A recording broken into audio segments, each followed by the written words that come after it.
નમસ્કાર મિત્રો, હું છું રોશન પટેલ, ધનલક્ષ્મી મોટર્સ. આજે આપણે વેગેનારની વાત કરવાના છીએ. ગિયર શાફ્ટની જો ગિયર કેટલો કડક પડે છે, પડવાનું નામ નથી લેતો. બહુ ટાઈટ પડી રહ્યો છે ગિયર.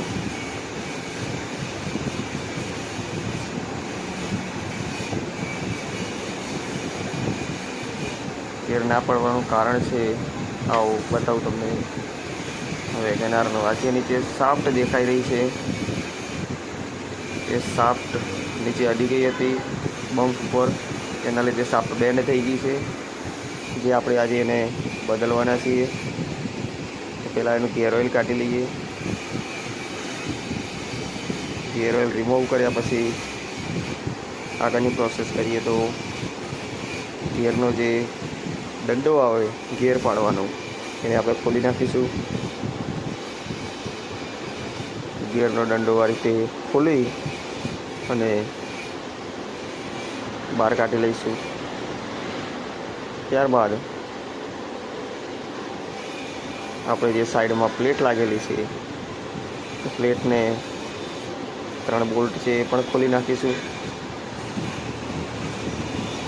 બોલ્ટના 3 બોલ્ટ ખોલી અને પ્લેટને બહાર કાઢી લઈએ.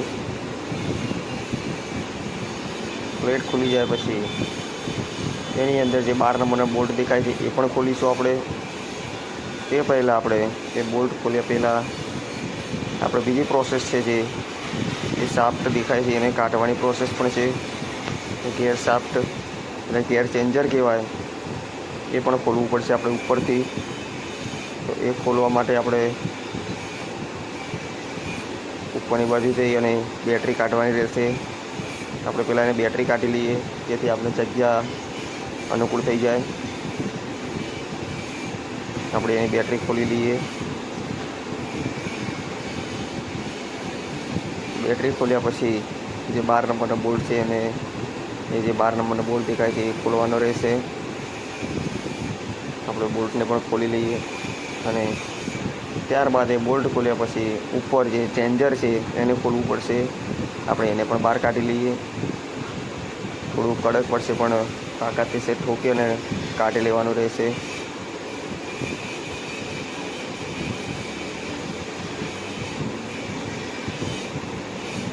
એને આપણે બહાર કાઢી લઈએ. પછી શાફ્ટ આવી જશે. એનાથી શાફ્ટને આપણે સાઈડમાં મૂકી દઈએ. એને આપણે કશું નથી કરવાનું.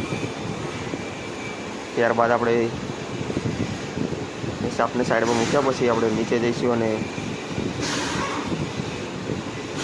એ જે આપણે ખોલીએ શાફ્ટમાંથી આ જે નીકળી છે શાફ્ટને દૂર કરી બીજી એક બોલ્ટ 12 નંબરનો ખોલવાનો રહેશે અંદરની બાજુ. એને પણ આપણે ખોલી અને ત્યારબાદ શાફ્ટને બહાર કાઢી લઈશું. જે અંદરનો બોલ્ટ છે ને ખોલવાનો છે, એ શાફ્ટનો બોલ્ટ આવશે. એને પહેલાં જે સાઈડમાં બોલ્ટ આપેલો છે ત્યાં કને સ્પ્રિંગ હશે, સ્પ્રિંગ અને છરો એને આપણે કાઢીશું બહાર.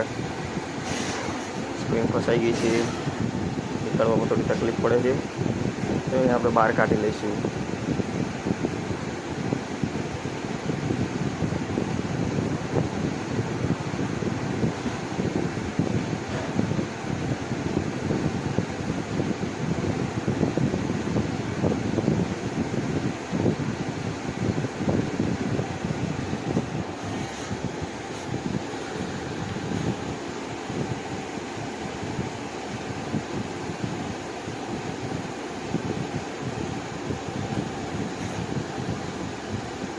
આપણે સ્પ્રિંગ કાઢી અને હવે શાફ્ટ બહાર કાઢી છે. આ બેન્ડ શાફ્ટ જે આપણે અંદર ગિયર નથી પડવા દેતી, આ શાફ્ટ છે બેન્ડ થઈ ગઈ છે નીચે અડવાના કારણે. તો શાફ્ટને નવી લાવીશું. તો આ નવી શાફ્ટ, આ જૂની, હવે આપણે આ નવી શાફ્ટને અંદર ઇન્સ્ટોલ કરી દઈએ, ફિટિંગ કરી દઈએ અંદર. તો હવે જોઈ રહ્યા છો આપણે આ શાફ્ટને ફિટ કરી દીધી છે. હવે બધું ફિટિંગ થઈ ગયું છે. ઉપરનું ચેન્જર પણ ફિટ થઈ ગઈ છે. ગિયર ચેન્જરનું બોલ્ટ છે એ પણ મારી દીધું. આ બોલ્ટ છે એ પણ મારી દઈએ. એ બધું ફિટ થઈ ગયા પછી આપણે તમને બતાવું ગિયર કઈ રીતના સ્મૂથ પડે છે એ પણ હું તમને બતાવું. જો આ બધું લગાવી દીધા પછી હવે આપણે ગિયર ઓઇલ ઇન્સ્ટોલ કરી દઈશું. છેલ્લે ગિયર ઓઇલ નાખી દીધા પછી આપણે પ્રોસેસ બનાવી છે ગિયર ઓઇલ ઝડપી નાખવાની, જેથી ઝડપી જતું રહે. બતાવું તમને, જુઓ આ કેટલા મસ્ત ગિયર પડે છે, સ્મૂથ, એકદમ નવી ગાડીના હોય એ પ્રમાણે. એક શાફ્ટને લીધે કેટલા હાર્ડ પડતા હતા. તો મિત્રો અમારી ચેનલને લાઈક કરો, ફોલો કરો, સબસ્ક્રાઈબ કરો. આભાર. ધનલક્ષ્મી મોટર્સ, દહેગામ. ધન્યવાદ.